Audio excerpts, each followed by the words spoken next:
Assalamualaikum warahmatullahi wabarakatuh. Alhamdulillah, nahmaduhu wa nasta'inuhu wa nastaghfiruh wa na'udzubillahi min sururi anfusina wa min sayyiati a'malina may yahdihillahu fala mudhillalah wa may yudlilhu fala hadiyalah. Asyhadu an la ilaha illallah wahdahu la syarikalah wa asyhadu anna Muhammadan abduhu la nabiyya ba'dah. Rabbi shrah li sadri wa yassir li amri wahlul 'uqdatam min lisani yafqahu qawli. Amma ba'd.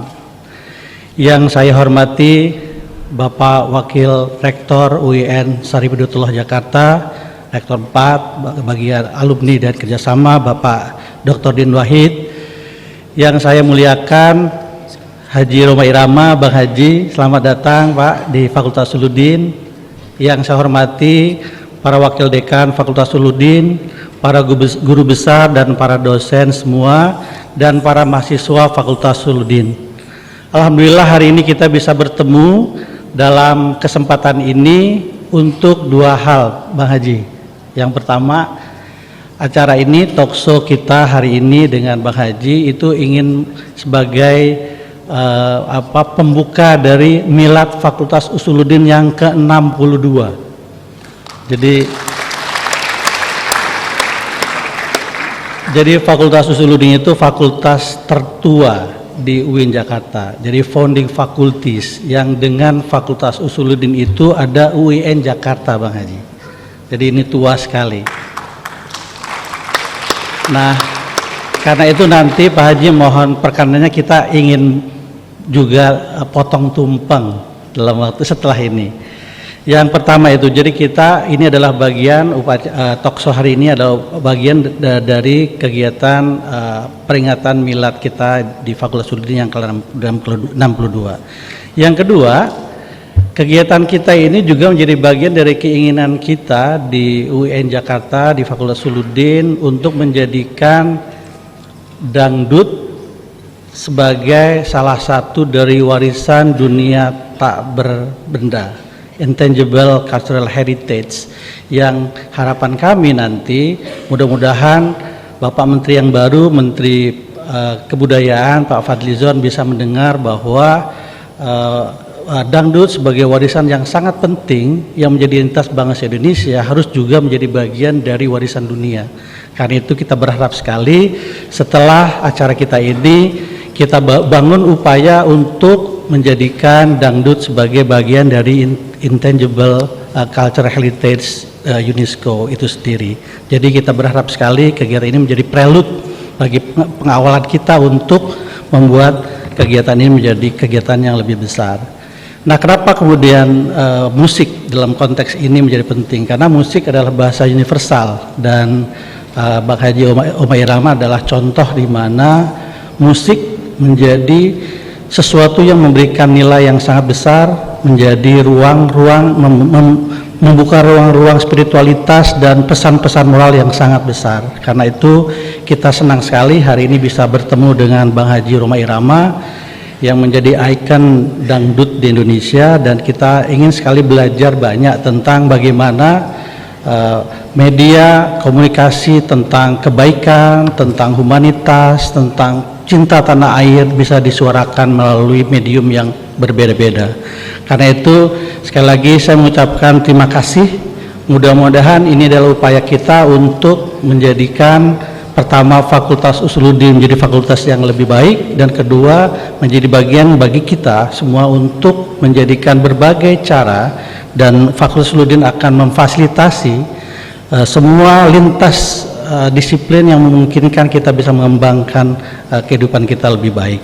Saya pikir itu hal yang paling penting, dan sekali lagi saya mengucapkan terima kasih kepada semua pihak ya, Bang Haji, kawan-kawan semua yang sudah datang, dan kita ingin dengar banget, mudah-mudahan nanti Bang Haji punya waktu untuk nyanyi di depan kita. Sekali lagi terima kasih atas nama Fakultas Suluddin. Saya mengucapkan apresiasi pada Bang Haji Roma Irama untuk bisa datang dan berkunjung ke fakultas dan universitas kita. Demikian, wassalamualaikum warahmatullahi wabarakatuh. Waalaikumsalam. Assalamualaikum warahmatullahi wabarakatuh. Alhamdulillah wassalatu wassalamu ala rasulillah wa ala alihi wa sahbihi wa mawala.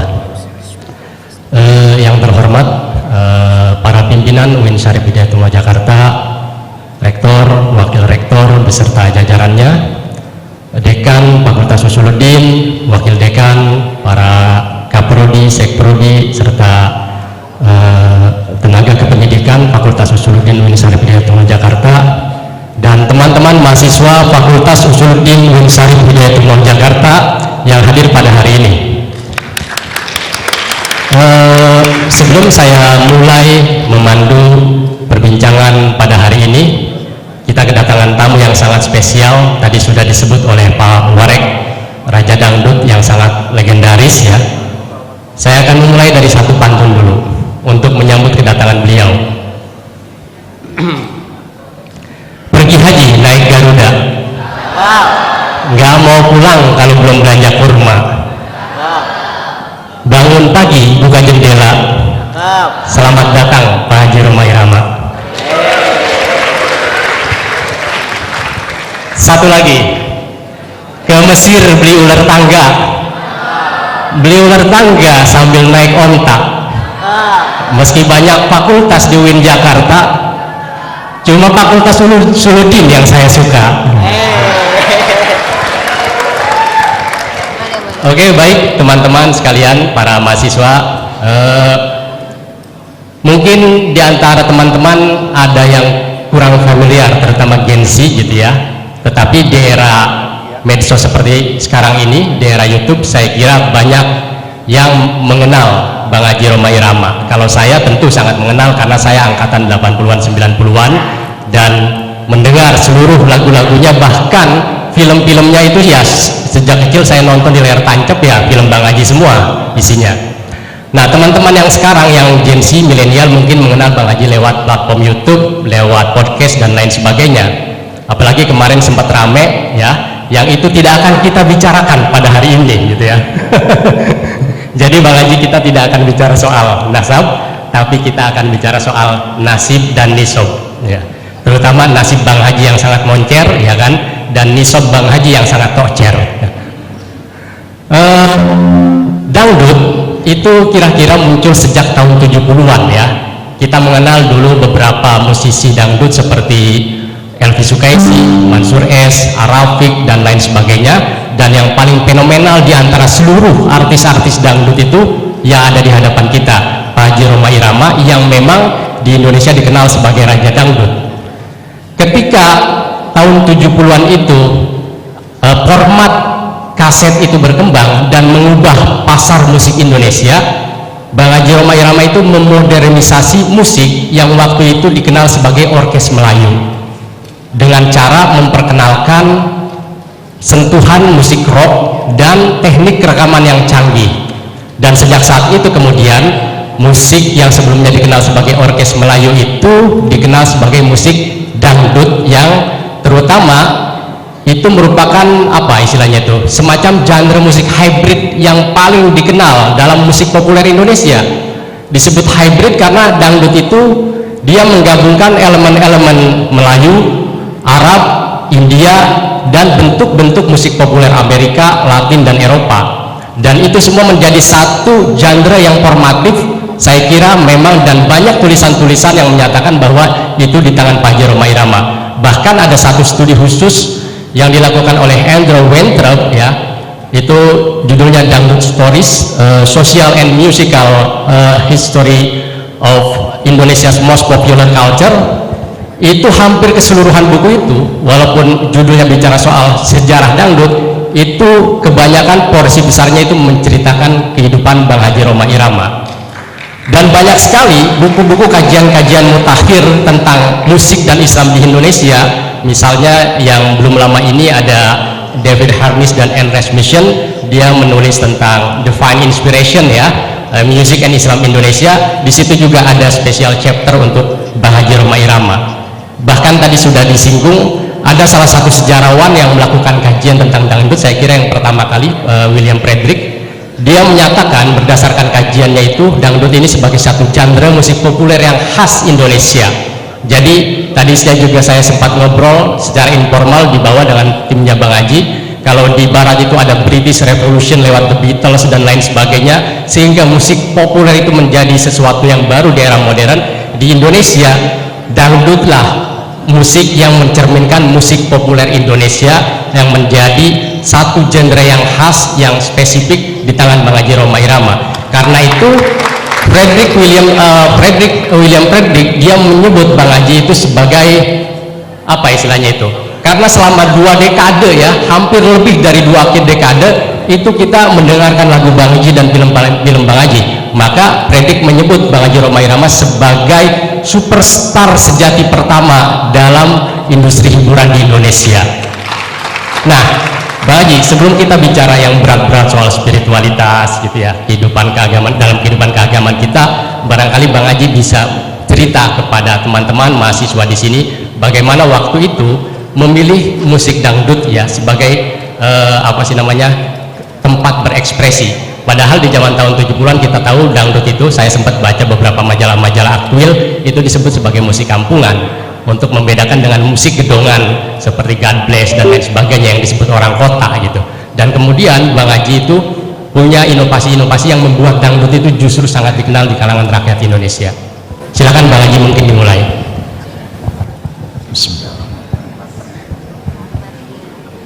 Assalamualaikum warahmatullahi wabarakatuh.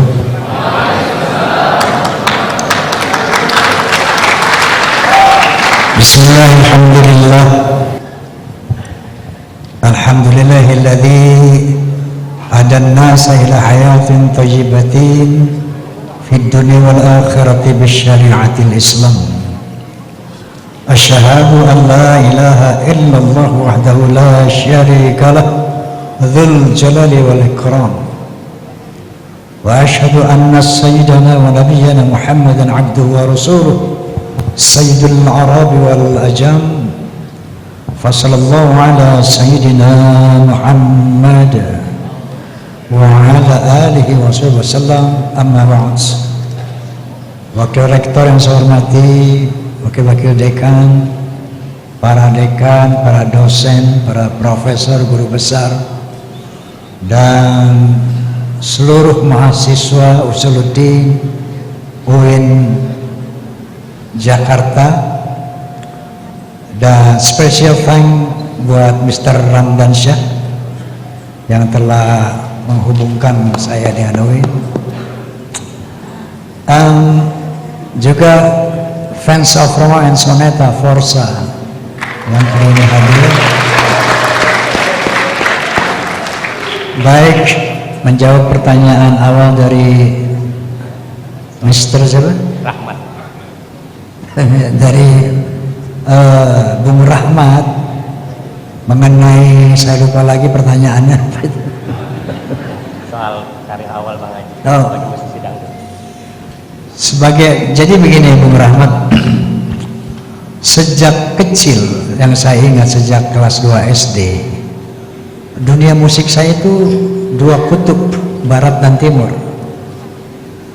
Jadi ketika masih kecil saya sudah menyukai lagu barat karena ibu saya sering memutar lagu barat. Kemudian saya suka lagu India, terutama dari Lata Mangeshkar, karena sering mendengar di radio Ceylon dulu. Waktu radio masih pakai mata kucing itu, ya. Nah, di radio Ceylon saya sering mendengar lagu-lagu India, terutama dari Lata Mangeshkar dan Muhammad Rafi. Maka ketika sekolah, justru sekolah rakyat namanya, nah sekarang dari sekolah dasar, itu kalau dipanggil menyanyi ke depan kelas, saya menyanyi kalau nggak lagu barat, lagu India. Lagu baratnya No Other Love Can Hold My Heart, bla bla bla bla. Kalau lagu Indianya Mera dil pukari aja, mere hum sahare aja. Itu heboh di kelas.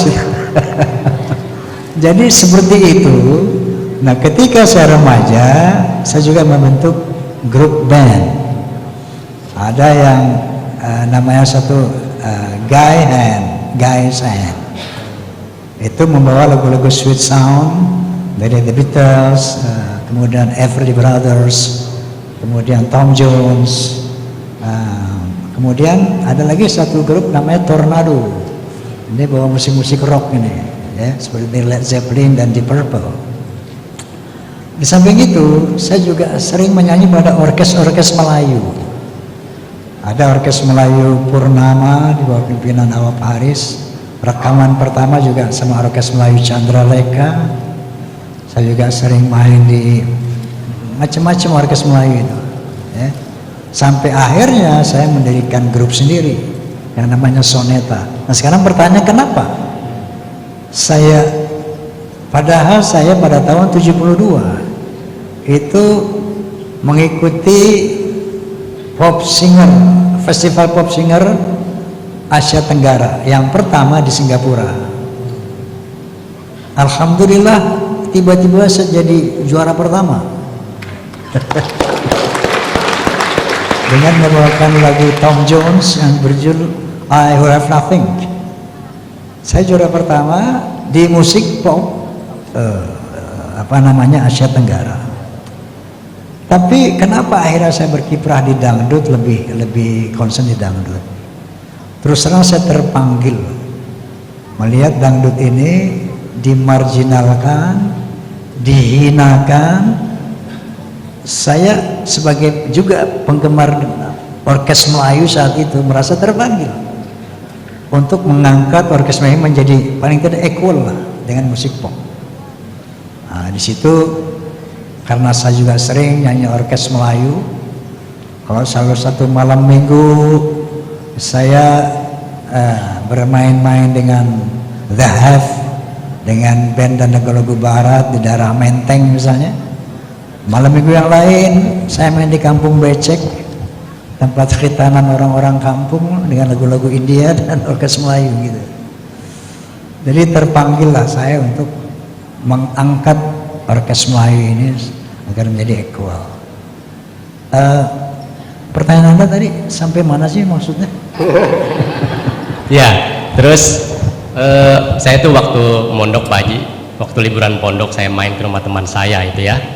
Dia ini gitaris. Nah, waktu itulah saya mengenal beberapa lagu-lagu di Purple misalnya. Waktu itu saya kepikiran pas dengar Child in Time ya kan, When a Man Cries dan lain sebagainya. Soldier of Fortune, ini kok sayatannya itu mirip gitu kan, kayak soneta. Nah, saya memang melihat musik Bang Haji itu kental gitu, sentuhan rocknya. Waktu itu apa sudah ada yang melakukan elaborasi seperti itu, inovasi-inovasi seperti itu? Iya, tidak ada kecuali Rhoma Irama. Jadi pada tahun 70 terjadilah lahirnya musik rock yang dibidani oleh Deep Purple dan Led Zeppelin saat itu. Dan rock ini kemudian mendunia, menjadi rock fever di seluruh dunia. Saat itu saya gelisah dengan orkes Melayu nih. Ini orkes Melayu kalau nggak direvolute, dia bisa nanyut hilang gitu kan. Nah, sementara itu di Indonesia juga udah lahir grup-grup rock seperti God Bless, Aka dari Surabaya, Giant Step di Bandung, ya. Nah, kalau ini orkes Melayu tidak direvolute, maka akan hilang. Maka terpanggillah saya, yang saya katakan tadi, terpanggil untuk membuat equality antara orkes Melayu dan musik pop. Maka saya melakukan revolusi musik pada tahun 70. Orkes Melayu itu dulu secara equipment itu non elektrik ya. Artinya non elektrik. Saya buat elektrisasi di dalam equipment orkes Melayu. Serba elektrik semua. Saya lihat Deep Purple di mana di Jakarta, di Gelora Bung Karno saat itu. Saya perhatikan itu. Sound systemnya sekian ratus ribu watt. Saya beli sekian ratus ribu watt, waktu itu 100.000 watt. Karena dulu belum ada vendor. Sekarang udah banyak vendor. Dulu kalau bikin band beli sendiri gitu kan. Jadi modal sendiri itu Pak Haji? Modal sendiri. Kemudian lighting system. Dulu kalau orkes Melayu lighting systemnya patromak aja, petromak di atas kepala kita tuh. Ya. Nah jadi mereka bikin lighting system sekian ratus ribu watt. Saya bikin lighting system 100.000 watt. Mau bagaimana perform mereka? Saya ikut perform cara mereka, artinya atraktif. Nah, inilah yang revolusi musik saya lakukan. Secara lirik pun dari pesimistik saya membuat optimistik dengan lebih beraneka orientasinya.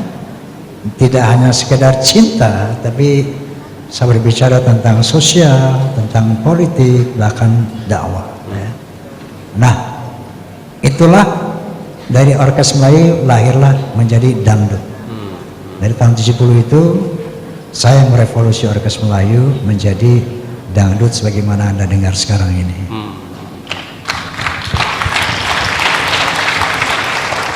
Terus Bang Haji itu kan dulu dikenal dengan ada istilah itu nada dan dakwah ya. Itu Bang Haji mulai memasukkan elemen-elemen pesan-pesan keagamaan ya dalam musik dangdut. Itu kan kalau di industri musik waktu itu nggak gampang nerima satu konten musik ya di pasar industri itu yang isinya itu dakwah keagamaan. Kendalanya apa yang Bang Haji hadapi waktu itu di label-label rekaman? Bukan nggak gampang, mustahil saat itu. Agama dan musik saat itu ada satu jurang yang sangat lebar. Sangat lebar. Nggak ada, Gus Dur mengatakan al-maghfurlah, tidak ada pintu dakwah dalam musik. Saya mengiyakan, betul Gus, tapi saya melihat celah, ada celah. Karena ini celah jadi nggak gampang, cuma celah doang gitu. Oke. Awalnya begini bro, saya pernah merasa resah ketika bermusik dan bermain film. Kenapa resah? Itu mohon maaf para seniman yang di luar sana yang sekarang mudah-mudahan udah pada benar semua. Kenapa kok bermusik itu harus tarikus sholat? Kenapa harus drunk? Kenapa harus bergaul dengan bebas gitu? Itu yang meresahkan saya. Boleh minum nggak? Silakan. Kalau nggak boleh minum saya turun dulu. Boleh Pak Haji. Izin Prof.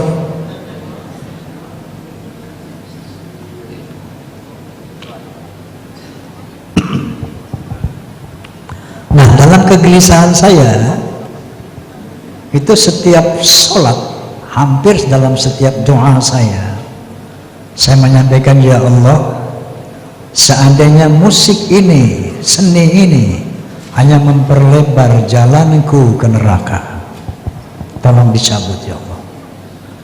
Tapi seandainya musik ini bisa membawa kepada keridhaan-Mu, bimbing aku ya Allah. Inilah doa saya senantiasa kepada Allah Subhanahu wa taala karena keresahan tadi.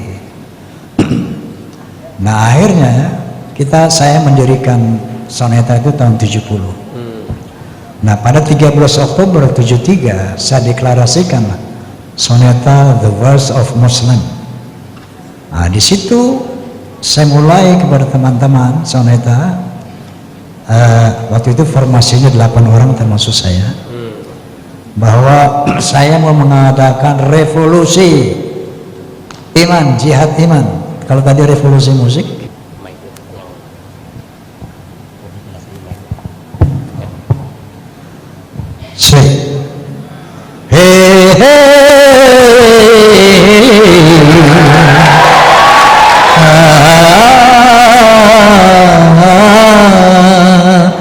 cek ini, cek nih.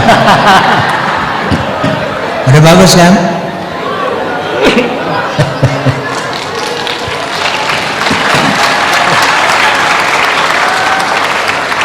Oke, saya lanjutkan.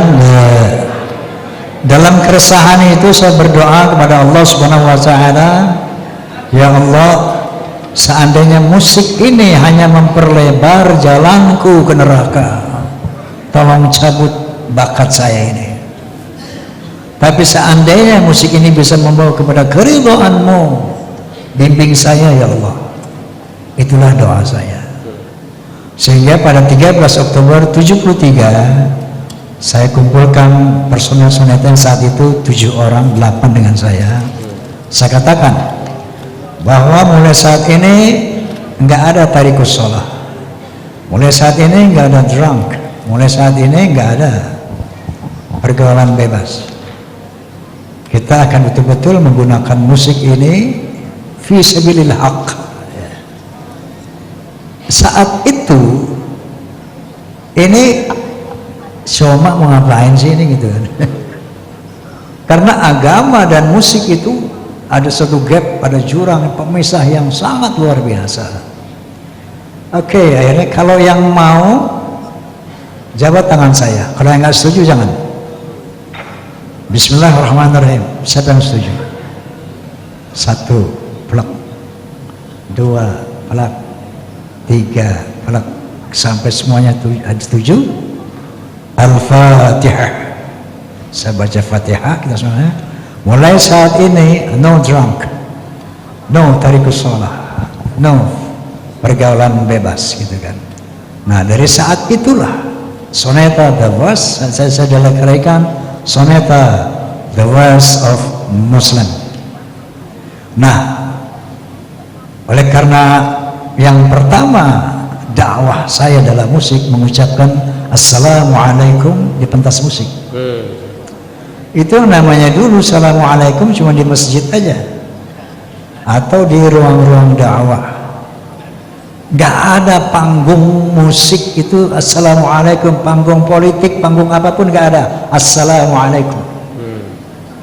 Yang ada selamat siang, selamat sore, ladies and gentlemen, bla bla bla bla. No, Assalamualaikum gak ada. Bismillahirrahmanirrahim. Saya coba jihad pertama Assalamualaikum.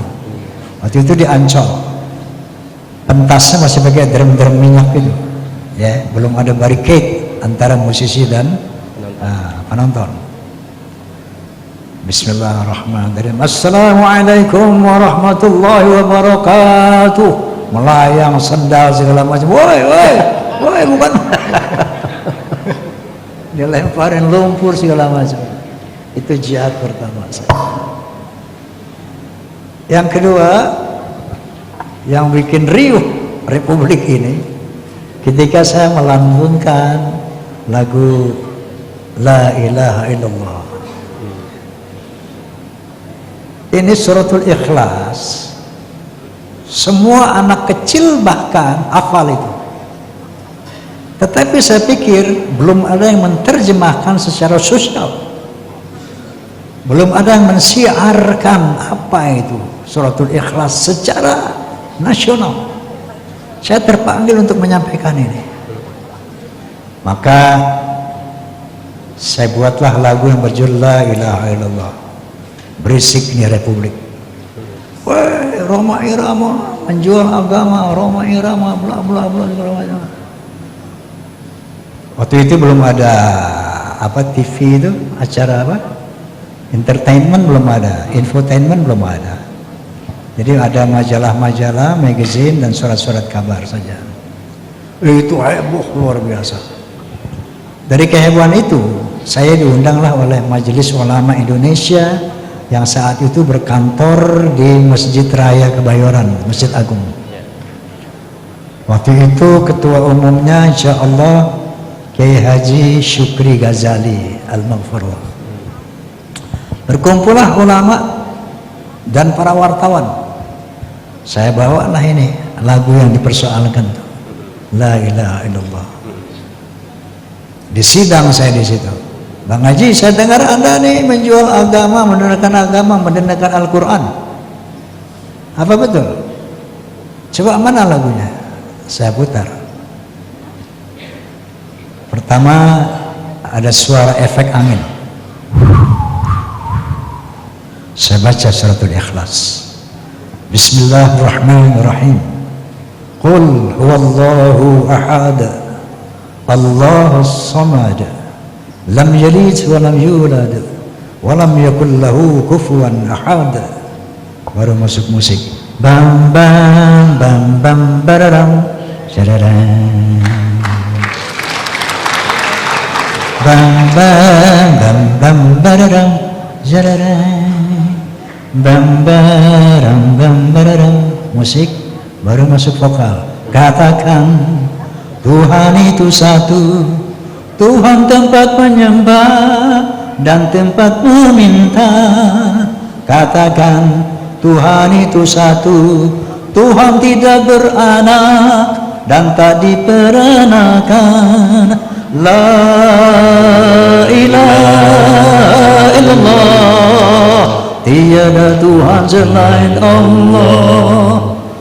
Itu ulama-ulama bilang, Kiai, waduh Bang Haji kurang kayak begini bikin yang banyak. Di situ rekomendasi pertama dari MUI untuk diizinkan membuat lagu dakwah dalam musik.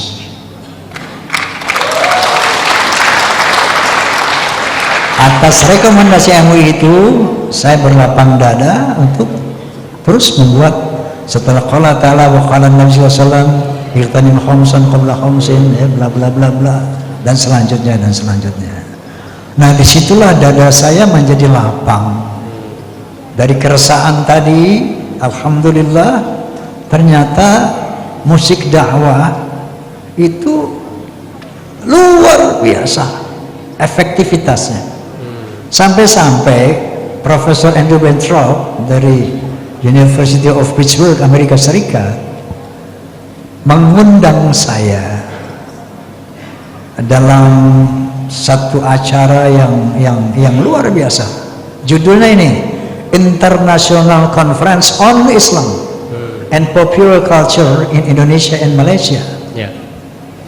Sangat bombas. International Conference on Islam and Popular Culture in Indonesia and Malaysia. Tujuannya mereka ingin tahu apakah efektif dakwah dalam musik. Apakah bisa berdakwah dalam musik? Apakah musik bisa menuntun manusia dalam konteks dakwah? Itu yang ingin mereka korek dari saya. Nah, di sana saya buat paper, judulnya Music is a medium for information, for communication, for education, for unity, even preach dakwah.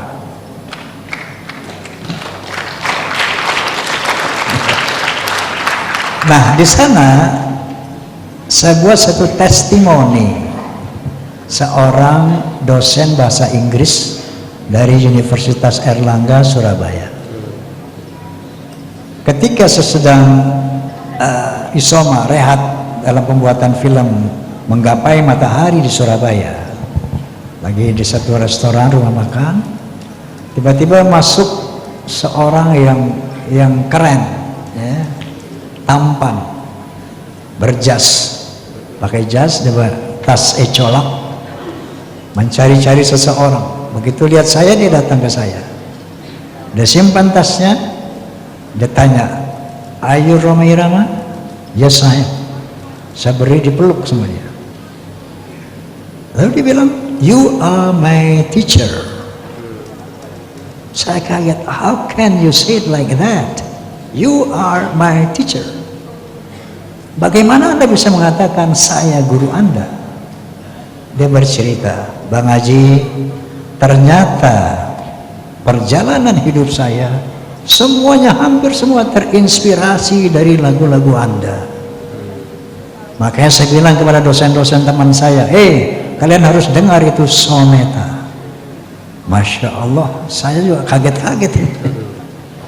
Nah, dari sana juga saya observasi Forza, mereka bikin Forza, fans ornament soneta. Saya katakan Forza ini fans club yang terbaik di dunia. Kenapa demikian? Sebagaimana William Frederick ketika datang ke rumah saya mengatakan, fans Rhoma dan fans Mick Jagger itu beda. Fans Mick Jagger melihat Mick Jagger as an idol, just an idol. Tapi fans Roma itu melihat Roma not just an idol but an informal leader too. Jadi Forza dalam ADART mereka salah satu mengatakan yang berbunyi, kami menjaga dan melestarikan karya Roma Irama dan mengamalkan isi dari karya Roma Irama. Ini yang nggak ada di fans lain. Maka saya katakan Forza the best fans club in the world, karena hal itu yang nggak ada. Itulah yang William Frederick bilang, kamu sama Mick Jagger bedanya itu. Mick Jagger fansnya just fan, but you, kalau bahasa kita, imam, not just an idol but you imam. Informal leader buat mereka gitu. Nah ini yang membedakan Forza. Maka Forza itu terikat dengan aturan organisasi 4B: beriman, bertakwa, berakhlakul karimah, dan berloyalitas. Tepuk tangan buat Forza ini. Ini bukan perintah saya, mereka yang melakukan itu. Ya, Masya Allah, Subhanallah, Tabarakallah. Dan saya melihat, saya observasi, ternyata mereka juga mengalami perubahan-perubahan mental, spiritual. Itu dari lagu-lagu tadi. Ada yang bilang, Bang Yadi, saya berhenti judi setengah dengar lagu judi. Bang Haji, dulu saya tuh kurang ajar sama ibu saya. Setelah mengenal lagu Keramat nggak berani lagi. Sekarang saya tempatkan ibu saya di atas kepala saya. Bang Haji, saya dulu suka mabuk, suka ini, saya berhenti. Bang Haji, saya dulu putus asa, saya dengar lagu banyak jalan menuju Roma, banyak mendengar perjalanan doa. Saya giat bekerja, makanya saya menjadi pengusaha yang sekarang Anda lihat. Ini testimoni seperti ini banyak saya dengar dari Forza di seluruh Indonesia. Subhanallah, inilah yang saya ceritakan di Amerika tadi, ya, di dalam konferensi itu, bahwa ternyata dakwah dalam musik itu sangat efektif. The power of music can change the character of human beings. Itu bisa saya buktikan. Seperti itu, bro. Iya. Menarik banget Bang Haji. Saya tuh pernah lihat kutipan di kisah 1001 malam ya, Alfulailah walailah, bunyinya kira-kira kayak gini: As-sama'alikum min kal gida walikum min kaddawa walikum min kal muruha. Sama itu istilah teknis musik di kalangan kaum sufi ya. Jadi musik bagi sebagian orang itu seperti makanan, bagi sebagian orang seperti obat, bagi yang lain seperti kipas angin. Kebanyakan orang mendengarkan musik ya seperti kipas angin sebagai sarana hiburan, pelipur lara dan lain sebagainya. Tapi sebagian orang memperlakukan musik, ini deskripsi tentang bagaimana muslim abad pertengahan memperlakukan musik, Pak Haji. Sebagian orang menjadikan musik sebagai sarana pengobatan, terapi, misalnya yang dilakukan oleh Ibn Sina. Kemudian sebagian memperlakukan musik sebagai giza, makanan, maksudnya makanan spiritual sebagaimana dilakukan oleh kaum sufi. Nah artinya memang dalam Islam itu banyak sekali kaum sufi itu berupaya menggunakan berbagai sarana-sarana ekspresif seni untuk mendekatkan diri kepada Tuhan. Nah pertanyaan saya Bang Haji, itu kan menggabungkan pengetahuan atau wawasan keagamaan dengan virtuoso kesenian itu tidak mudah. Banyak seniman-seniman hebat ya, punya inspirasi, punya kreasi dan inovasi dalam bidang kesenian, tetapi mereka tidak bisa menyampaikan pesan-pesan keagamaan secara mendalam melalui musik. Ada orang yang pintar agama ya mungkin dia coba di atas panggung podium gitu atau ngajar di pondok pesantren.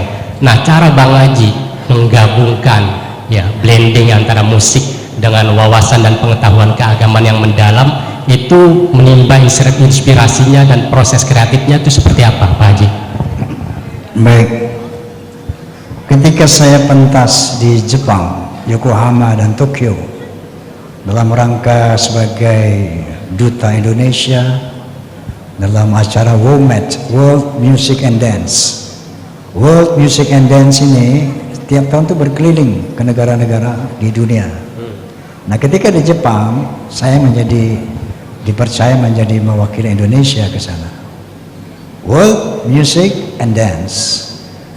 Ketika saya tampil di Yokohama dan Tokyo, ada seorang rektor dari Universitas Tokyo bertanya kepada saya, nggak usah pakai bahasa Jepang ya, pakai bahasa Jepang kamu ya mana? Dia tanya intinya begini, Mr. Roma, kenapa lagu-lagu Anda liriknya itu bernuansa sosial, politik, bahkan religion? Nah, di situ keluar jawabannya secara spontan. Saya jawab begini, because music is not just for fun, but it has a responsibility to God and human beings. Itu yang sekarang menjadi motto saya. Musik bukan sekedar alat hiburan, tapi dia ada pertanggungjawaban kepada Tuhan, kepada Allah Subhanahu wa taala, dan kepada manusia. Kenapa? The power of music can make people buruk. The power of music juga can make the people menjadi baik. Itulah saya katakan ada pertanggungan jawab. The music not just for fun, but it has a responsibility to Allah and human beings. Nah, ini yang sekarang sampai sekarang menjadi motto saya, bahwa ya ternyata setelah saya mengadakan observasi di Forsa misalnya, Forsa ini Prof, ada yang kiai, ada yang hakim, ada yang tentara, ada yang polisi, ada yang tukang mungut sampah, macam-macam itu apanya, latar belakangnya. Jadi semua mereka menyatakan apanya terbentuk dari lagu-lagu itu. Nah, jadi yang ingin saya katakan dalam kesempatan ini bahwa the power of music can change character of human being, seperti itu. Tapi Pak Haji sendiri memang sudah mendalami agama sejak kecil begitu? Ya ini pertanyaan tadi. Saya terinspirasi untuk lagu dakwah tentunya dari sumber dakwah itu, Allah dan Rasulnya. Pasti sumbernya itu. Saya kasih contoh, ketika saya membuat lagu Buta Tuli. Tak buta dua mata, namun tiada melihat. Tiada tuli telinga, namun tiada mendengar. Yang buta mata hatinya, yang tuli. Nah, apa terusnya? Terus? Sehingga tiada melihat bukti kebesaran Tuhan. Terus? Sehingga tiada mendengar bukti kebesaran Tuhan.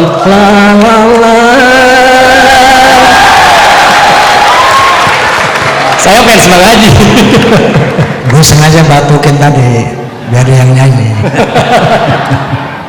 Nah, itu terinspirasi dari firman Allah Subhanahu wa taala. Qala ta'ala, a'udzu billahi minasyaitonir rajim. Wa laqad dara'na li jahannama katsiran minal jinni wal ins. Lahum qulubun la yafqahuna biha wa lahum a'yunun la yabsiruna biha wa lahum a'yunun la yasma'una biha. Ulaika kal an'ami bal hum adallu ulaika humul ghafilun. Terinspirasi dari situ lahirlah lagu Buta Tuli. Dan banyak lagi yang dari Al-Quran Al-Karim ya. Misalnya nasionalisme. Kita hidup di Indonesia nih dalam yang heterogen ya, plural. Maka saya membuatlah lagu satu bagaimana kita merawat pluralitas yang merupakan sunatullah itu. Terinspirasi dari firman Allah Subhanahu wa taala, ya ayyuhan nas inna khalaqnakum min dzakarin wa untha wa ja'alnakum syu'uban wa qabaila lita'arafu.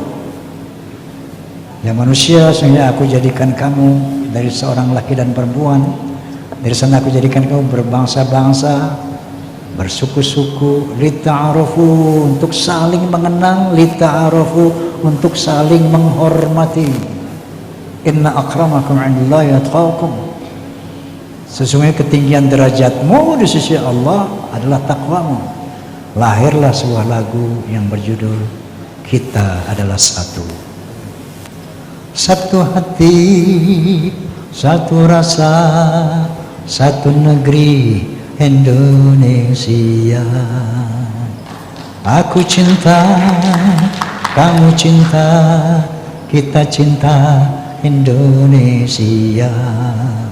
Deritamu, deritaku, gembiramu, gembiraku, tangismu juga tangisku, tawamu juga tawaku. Walau kita jauh di seberang pulau, walau kita jauh di seberang gunung, walau kita jauh di seberang laut, kita adalah satu. Walau kita beda dalam bahasa, walau kita beda dalam budaya, walau kita beda dalam agama, kita adalah satu Indonesia. Luar biasa Pak Haji. Jadi memang inspirasinya itu sesuai dengan wawasan Bang Haji yang sangat luas ya, terkait soal-soal keagamaan dan kebangsaan, dan itu dituangkan ke dalam repertuar yang dimainkan oleh grup Soneta.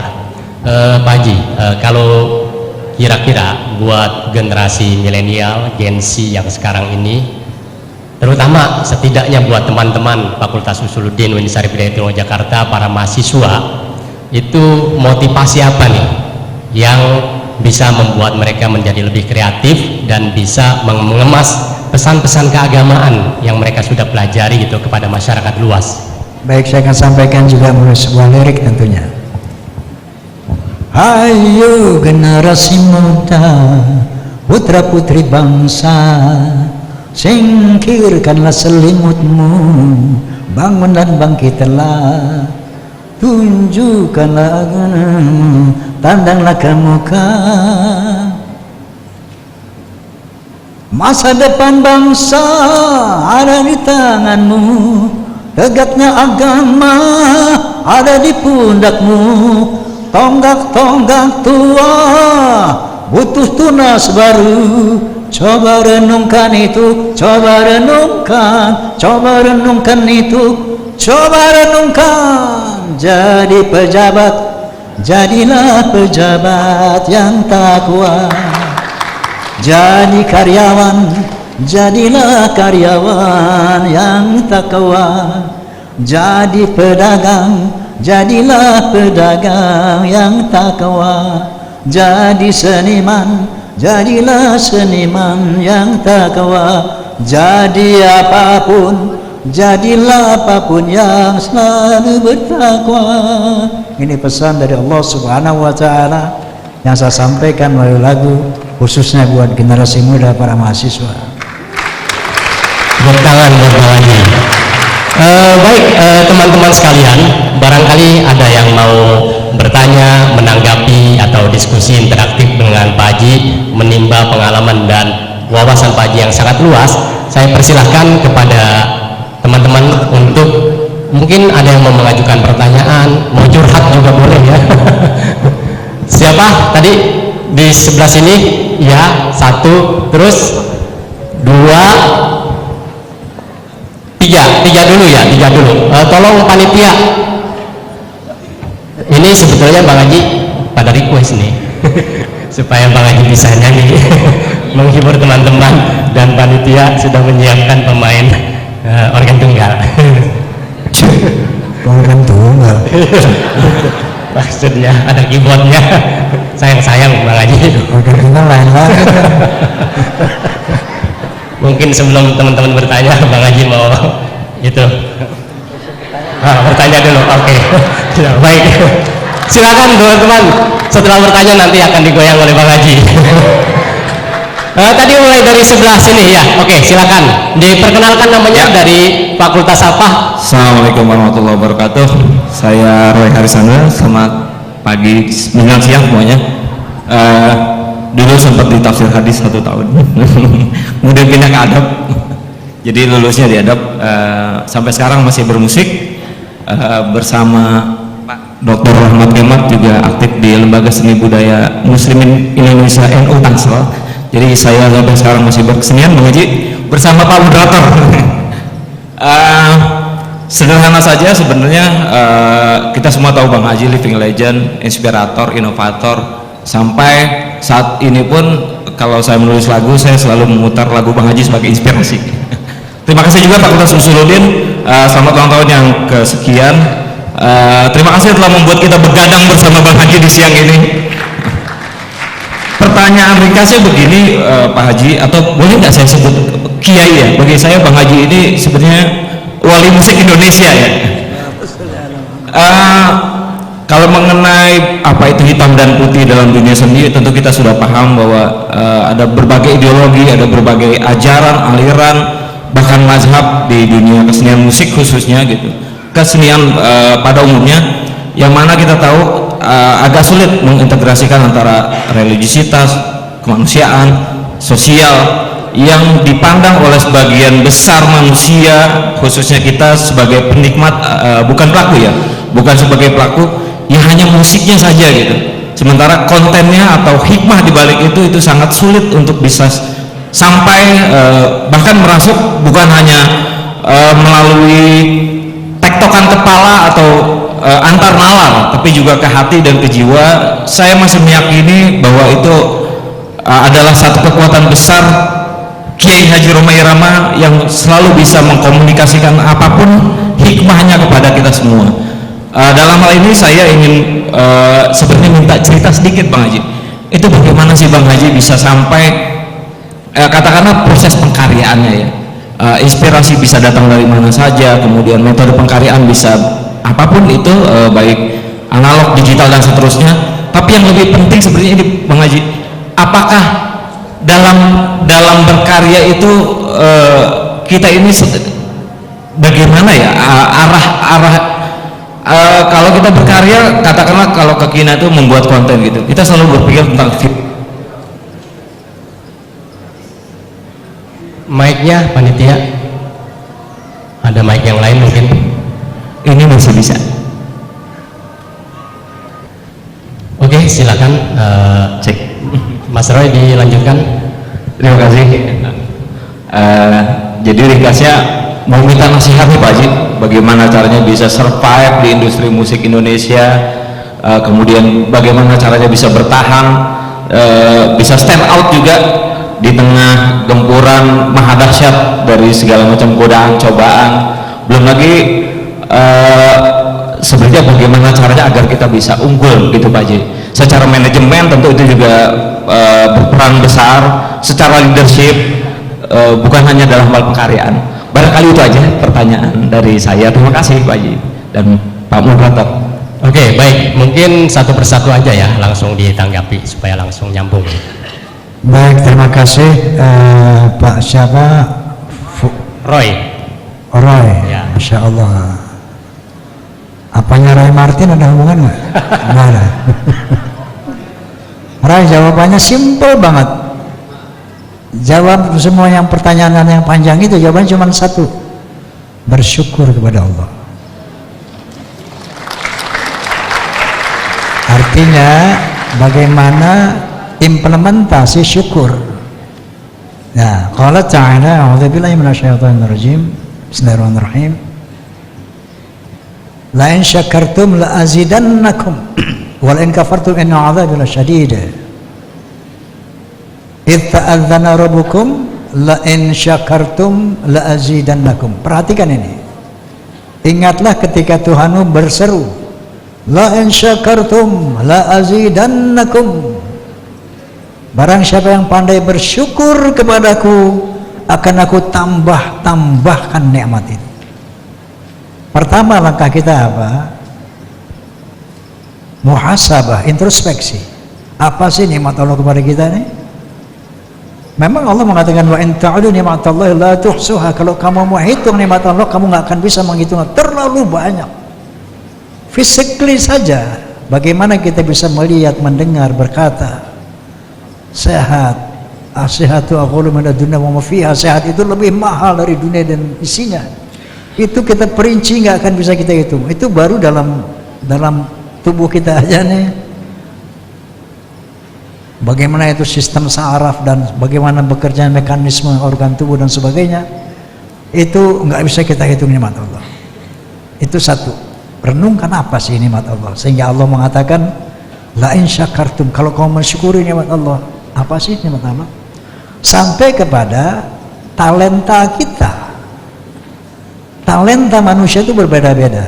Ketahuilah, talenta itu modal utama dari Allah SWT untuk setiap kita. Setiap kita diberikan talenta, bakat yang berbeda-beda. Ada yang bakat jadi engineer, ada yang bakat jadi dokter, ada yang bakat jadi pedagang, ada yang bakat jadi mubaligh, ada yang bakat jadi segala macam.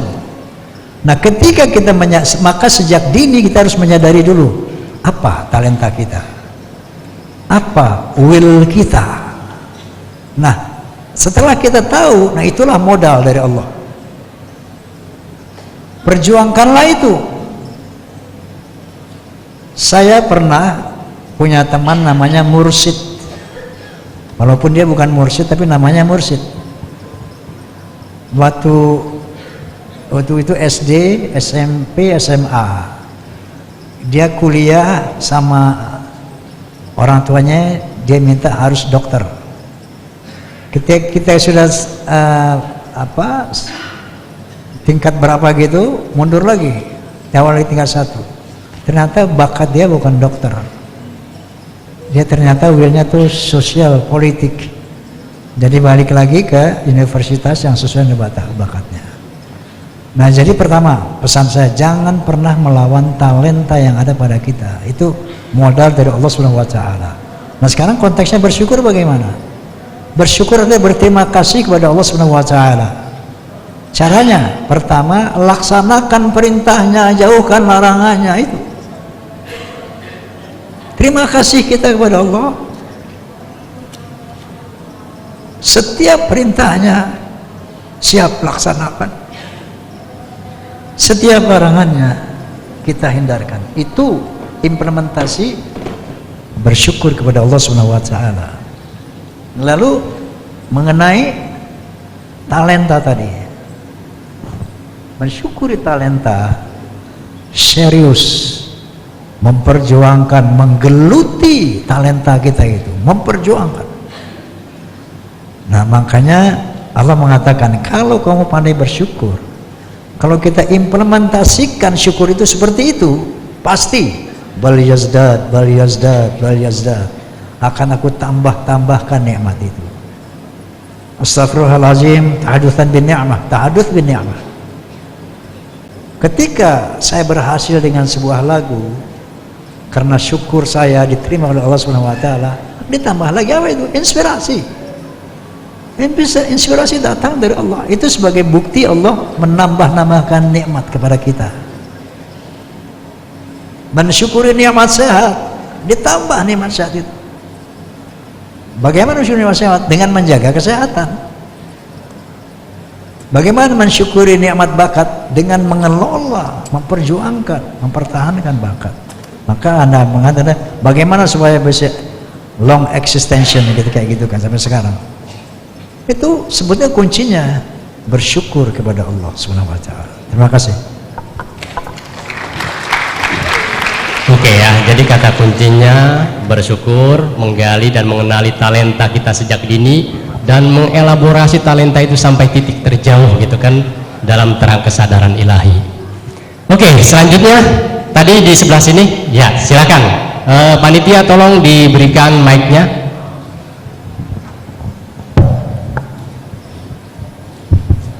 Baik, bismillahirrahmanirrahim. Tanpa salam, perkenalkan Pak, terima kasih kesempatannya sebelumnya. Perkenalkan, nama saya Andi Aulia Gita Cahyani, mahasiswi semester 3 dari program studi Akidah dan Filsafat Islam Fakultas Usuluddin. Langsung saja, jadi saya ingin bertanya kepada Bang Haji.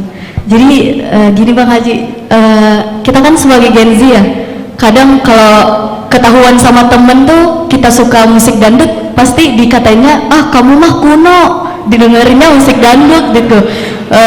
Karena kan Gen Z seiring berkembangnya zaman pasti dengarnya musik barat atau apa gitu Bang Haji. Jadi kadang kalau kita ngakuin, aduh saya suka dangdut, pasti dikaitannya, ah kamu kuno, ibu-ibu, pokoknya kayak gitu Bang Haji. Jadi apa sih yang bisa menjadi titik temu sehingga Gen Z ini bisa paham kalau sebenarnya banyak hal positif yang bisa kita raih dari mendengarkan musik dangdut, apalagi musik-musiknya Bang Haji itu sendiri yang berisi dakwah dan banyak manfaat-manfaat di dalamnya. Kemudian ditambah lagi dengan gempuran-gempuran desas-desus dari luar sana, dari kelompok-kelompok tertentu yang mengatakan bahwa musik itu haram. Waduh, yang gitu-gitu Bang Haji. Jadi semakin banyak nih ujiannya. Untuk itu pertanyaan saya demikian. Saya izin menambahkan sedikit Bang Haji. Saya sudah mengabarkan ke ayah saya kalau saya bakal bertemu Bang Haji di forum kali ini, dan ayah saya itu sedang di Makassar Pak Haji, tapi ayah saya lebih excited daripada saya, sampai bilang tolong nanti minta foto bareng, kalau nggak foto bareng nggak ditransferin uang bulanan. Jadi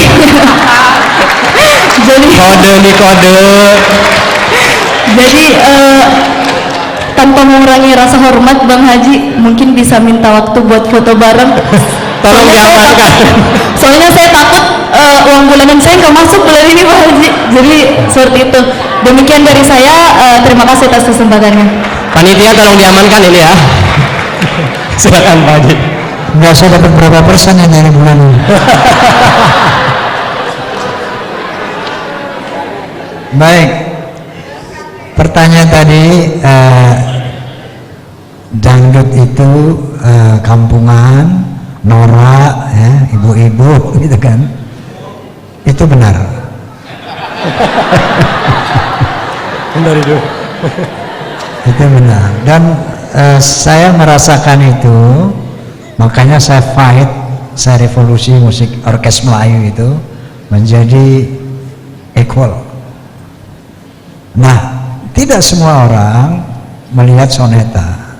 Kalau dia dengar soneta, kalau dia dengar, dia lihat, dia tahu, insya Allah nggak ada ucapan itu.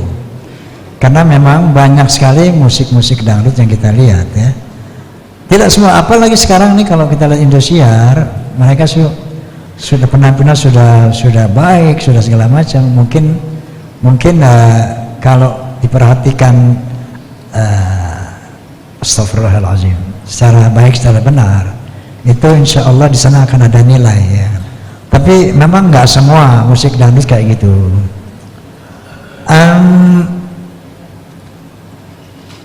Itu satu, bahwa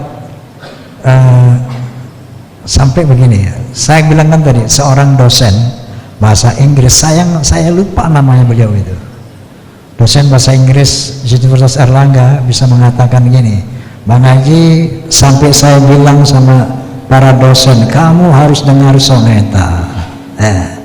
Nah kalau Anda bisa berlaku kayak gitu, lo jangan bilang gue ibu-ibu, lo dengar dulu soneta, baru lo katain gue ibu-ibu. Gitu kira-kira gitu.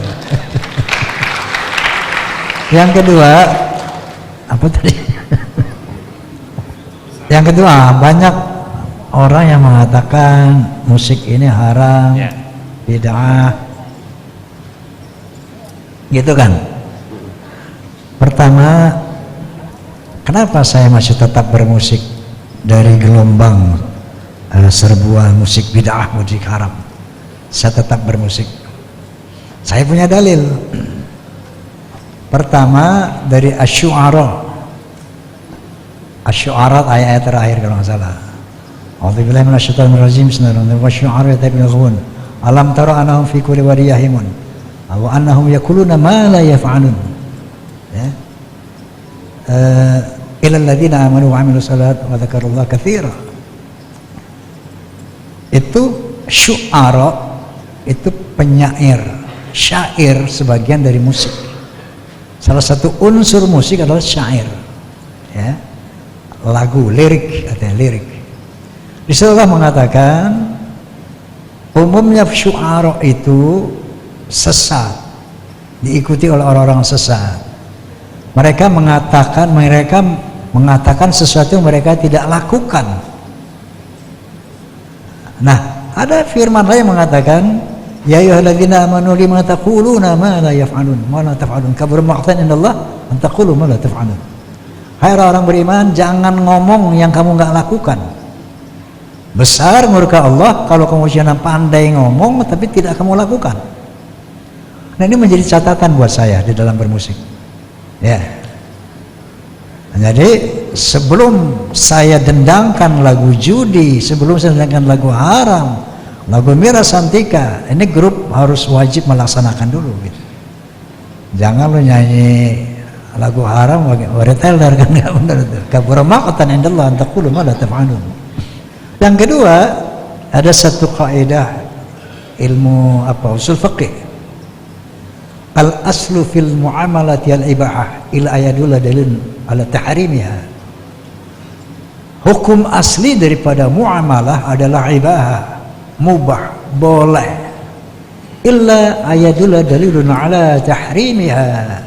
Kecuali ada dalil, ada hal yang mengharamkannya. Apa itu muamalah? Main catur, muamalah.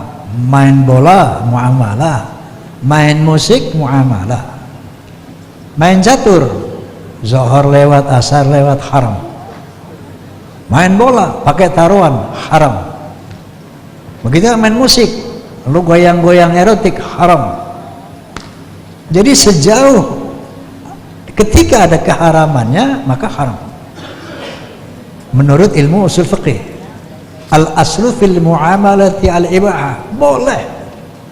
Illa ayadullah dalilun ala tahrimiha, kecuali muamalah tadi mengandung hal-hal yang haram. Sama dengan pisau. Punya pisau hukumnya mubah, bukan wajib.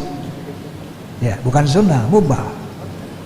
Tapi untuk apa pisau ini? Nah, di situ menentukan hukum haram dan halal, boleh dan tidaknya. Kemudian ada lagi satu hadis yang mereka gunakan, yang bunyinya kira-kira begini. Kalau Nabi sallallahu alaihi wasallam, la yakunanna minal ummati aqwam yastahilul al-hirra wal harira wal amra wal mu'adhif. Ya. Sungguh telah terjadi ada sebagian dari umatku kaum yang menghalalkan hirra, sutra, wal harira, sutra dan perzinahan, aurat, wal hamra wal khamra, dan minuman keras, wal mu'adhif, dan alat-alat musik. Itu mereka gunakan itu untuk membedahkan, mengharamkan musik. Nah, jadi ketika saya lihat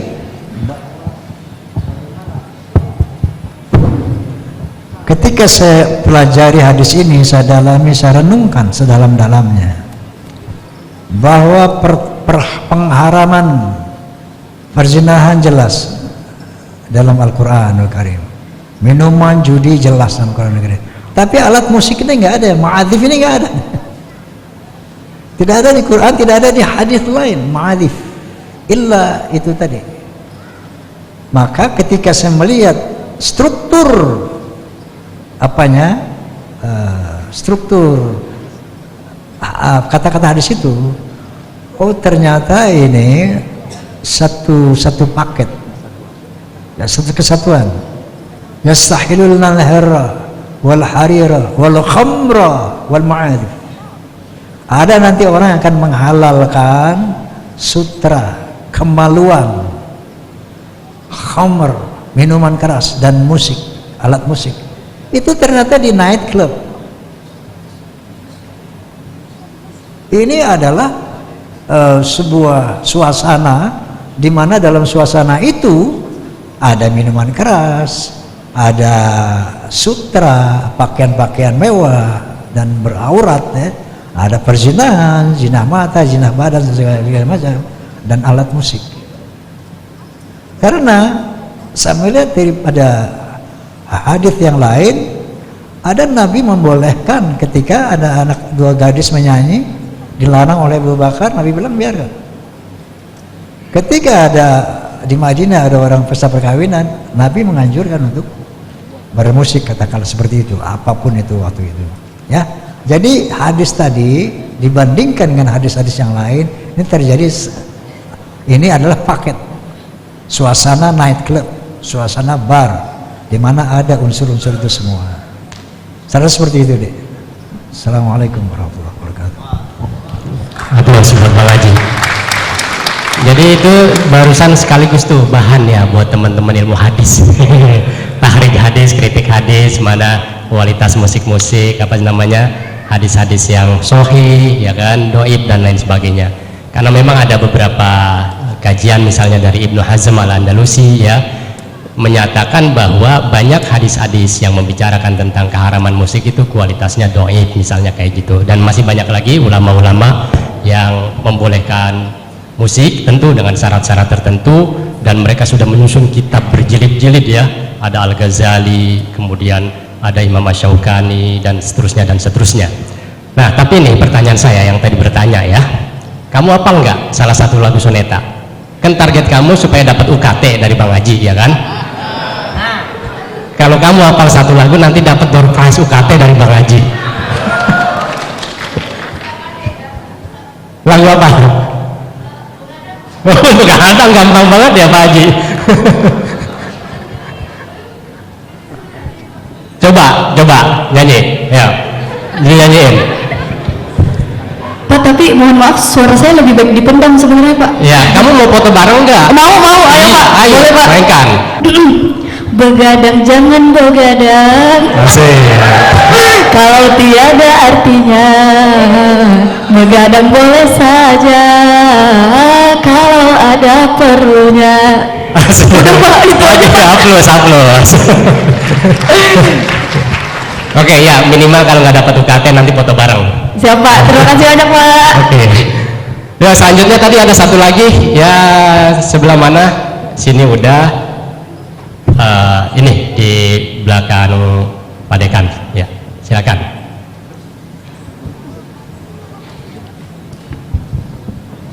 Bismillahirrahmanirrahim. Assalamualaikum warahmatullahi wabarakatuh. Perkenalkan Pak Haji, moderator, saya Lia Pediati, saya dari Magister Komunikasi Penyiaran Islam semester 3, yang pada saat ini kebetulan saya sedang menyusun tesis, temanya berkaitan dengan Pak Haji juga. Tapi saya tidak akan Luar biasa. pertanyaan ini, tapi saya tidak akan membahas tesis saya. Tapi di dalam tesis saya itu, saya tadi seperti yang moderator sampaikan di awal tentang biografi Pak Haji Rhoma Irama dari buku Frederick. Saya kebetulan juga membaca buku itu. Yang saya ambil dari buku itu salah satunya yaitu Pak Haji Rhoma Irama yang digambarkan sebagai sosok yang cerdas, di mana dapat melihat skill agama sebagai peluang bisnis. Itu yang ingin saya tanyakan, yaitu bagi kita generasi milenial dan Gen Z, bagaimana caranya kita dapat menyatukan skill yang kita punya, talenta yang kita punya, dengan tetap berpijak pada agama, terutama saya mahasiswa dakwah, kemudian tetap berpijak pada dakwah, tapi kita bisa mengambil peluang bisnis di situ. Karena bagi kita generasi sekarang ini menjadi pekerja atau karyawan itu cukup sulit. Melamar CPNS juga saingannya luar biasa sekali. Terus kemudian melamar di perusahaan juga dengan kriteria-kriteria yang ditentukan oleh perusahaan itu juga luar biasa ketat sekali. Jadi saya ingin belajar dari Pak Haji bagaimana cara kita bisa melihat peluang bisnis dari talenta yang kita punya dengan kita tetap berpijak pada agama kita, dan tentunya kita ada unsur dakwahnya di situ. Demikian. Sedikit tambahan juga seperti kakak yang dari Usuluddin, saya tidak akan meminta berfoto, tapi saya minta jadwal wawancara dengan Pak Haji. Tadi saya sudah sampaikan kepada Pak Budi. Masuk. Karena saya sudah DM di beberapa Instagram yang berkaitan dengan Pak Haji itu memang belum dapat respon, tapi saya beberapa hari yang lalu sudah dapat respon. Saya sudah datang ke Soneta Records beberapa hari yang lalu. Kemudian infonya Pak Haji katanya jarang ke situ. Akhirnya saya DM Pak Budi. Alhamdulillah saya sudah berkomunikasi dengan Pak Budi. Pada kesempatan ini saya izin mohon minta langsung jadwal wawancara dengan Pak Haji, karena tesis saya membutuhkan data wawancara dari Pak Haji. Terima kasih Pak Haji. Wassalamualaikum warahmatullahi wabarakatuh. S2 berarti ya. Silakan Pak Haji. Baik, itu saya koreksi William Frederick. Saya yakin beliau tidak tahu niat saya, ya. Orientasi dalam hidup ini harus selalu lillahi ta'ala. Wa ma khalaqtul jinna wal insa illa liya'budun.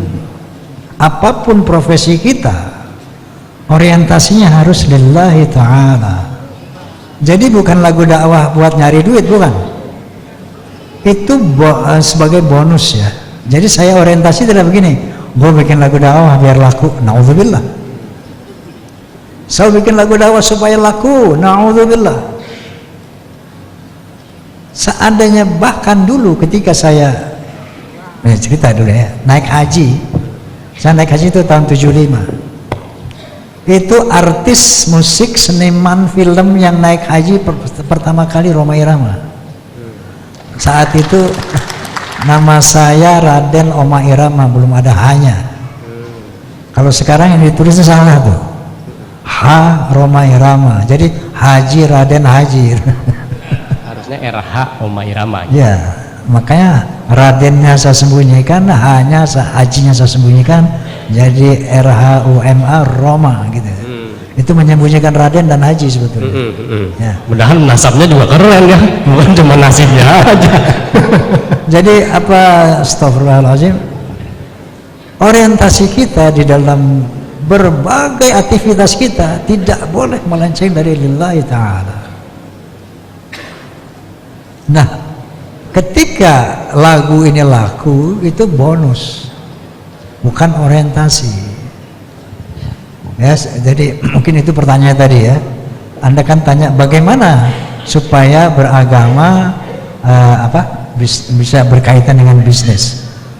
Saya katakan tadi, apapun profesi Anda ya, itu tadi minallah, talenta ini, perjuangkan itu, tapi tetap orientasikan itu lillahi ta'ala. Bagaimana bisa khairun nas anfa'uhum linnas. Nah, sehingga ketika kita mendapat income dari sana, itu bonus dari Allah Subhanahu wa taala, bukan orientasi. Paham kayak gitu ya? Nah, mengenai wawancara ini, waktu saya sempit ini, entah berapa jam? 2 menit, 3 menit, 5 menit? Kalau beberapa menit nanti di doorstop bisa? Doorstop aja ya? Ya, waktunya nanti dijadwalkan ya. Kalau saya janji mungkin nanti meleset lagi, kamu kesian jauh-jauh ke sana. Oke ya? Begitu ya? Pak Haji, mudah-mudahan bisa ya. Baik, panitia, kita masih punya waktu ya? Ya, oke. Kayaknya nih wajah-wajahnya tuh Pak Haji tuh ya, kayak wajah orang haus hiburan gitu Pak Haji. Saya nggak tega, takutnya pulang pada demam ntar, pada panas dingin gitu kalau belum di apa sih namanya dihibur oleh Pak Haji. Barangkali Pak Haji berkenan. Udah ada kontrak belum? Kang Asep, lagu apa nih Pak Haji? Aplaus buat Pak Haji Rhoma Irama.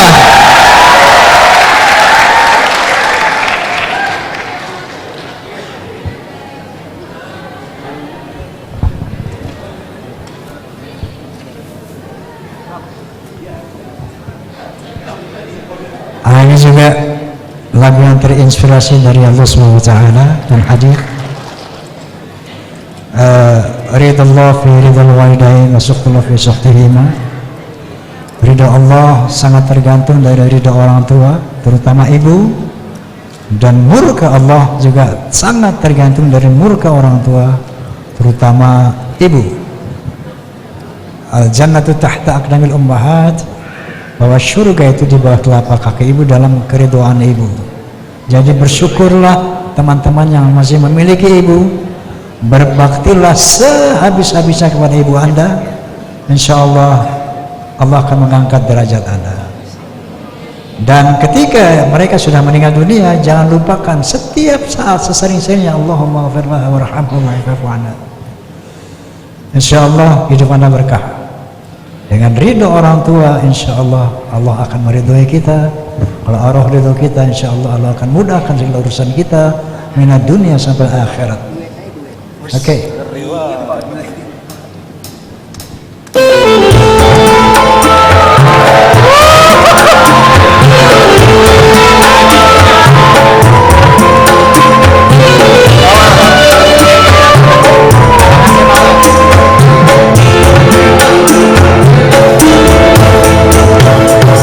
Manusia, hormati ibumu yang melahirkan dan membesarkanmu.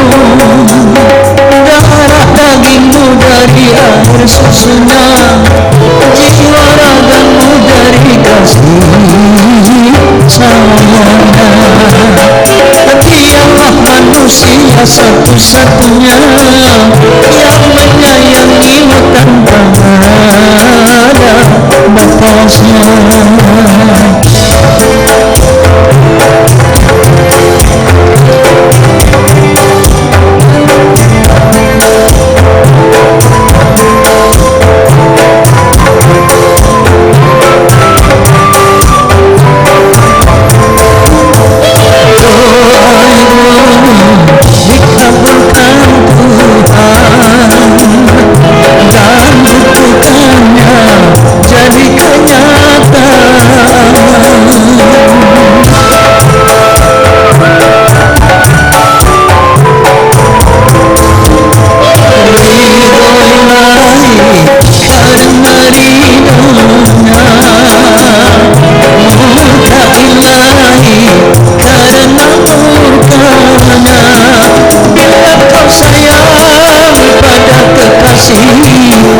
Lebih sayanglah pada ibumu, bila kau patuh pada rajamu. Lebih patuhlah pada ibumu. Bukannya gunung tempat kau meminta, bukan lautan tempat kau memuja, bukan pula dukun tempat kau menghilang, bukan kuburan tempat memohon doa. Tiada keramat yang ampuh di dunia selain dari doa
manusia, hormati ibumu yang melahirkan dan membesarkanmu.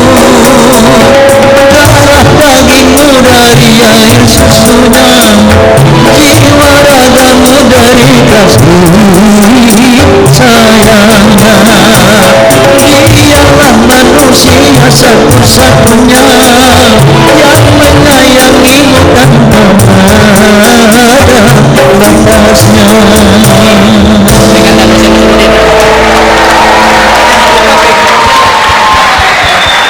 Terima kasih. Lagi. Lagi. One more.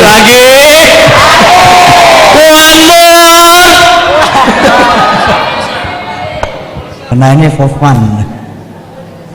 Tapi kalau yang dimaksud itu istri kita, suami kita, is okay. Oh, tidak terkira. FF.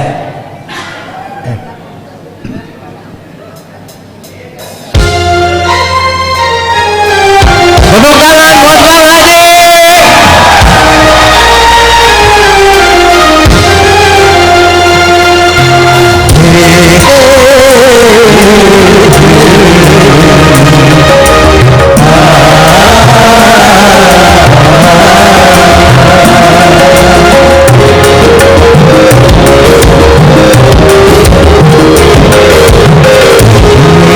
Telah kembali padamu kasih setelah lama berpindah pergi. Telah lama ku menanti mengadu kasih penuh rasanya rindu di hati. Oh, tidak terkira rindu segala gara-gara. Oh, tidak terkira rindu segala gala-gala. Oh, tidak terkira rindu segala gala-gala. Oh, tidak terkira rindu segala gala-gala.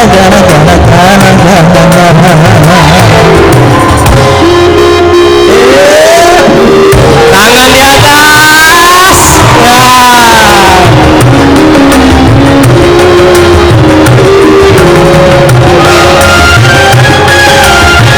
Tangan di atas.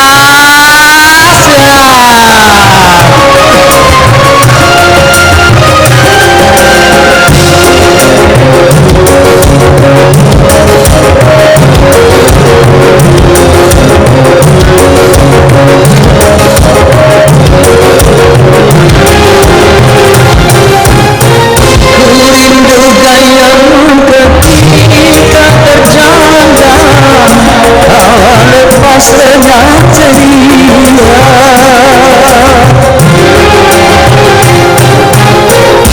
Rindu gayamu ketika bermanja, meluluhkan segala jiwa. Aku rindu bagaimana engkau membujuk ketika ku melaju.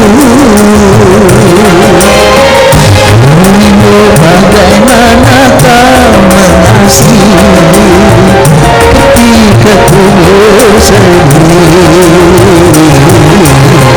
Kini ku telah kembali padamu kasih, telah lama berpindah pergi.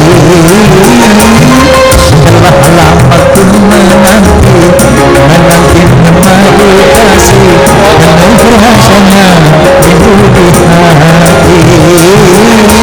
Oh, tidak terkira segala gala-galanya. Rindu segala gala-galanya. Oh, tidak terkira rindu segala gala-galanya. Oh, tidak terkira rindu segala gala-galanya.